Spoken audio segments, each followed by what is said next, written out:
So here we have a batch class which is currently running with sharing, and here in the start method I'm querying the account records. There are 15 account records in the org, and the test user that I'm going to use is only having access to one account records. So if it runs in that user context, it will only get one account record, and that is something will be the scope of this batch. And again, in the execute method we are running the same query just to see that if the count has increased in the execute or not, which means that is it running in a system context in execute method. If that is the case, then this should return 15 account record. So finally in the finish method we will be able to see that how many record came in the start method and how many record came in the execute method, because these two are instance variable and this batch class is stateful. So let's run this batch from a test user who only have one account record access.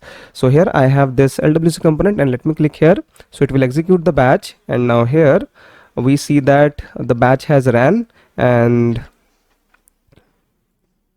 so this is our finish method. We see that from the start method we only got one record, and from execute method we only got one record, which means that start and execute both are running in the user context. Now let's change this to without, and let's run the batch again.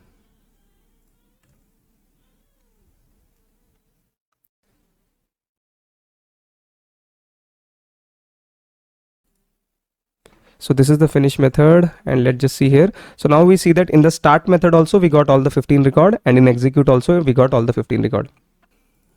So it means that when the batch is with sharing, then start and execute both run in user context, and when it is without sharing, then start and execute both runs in system context.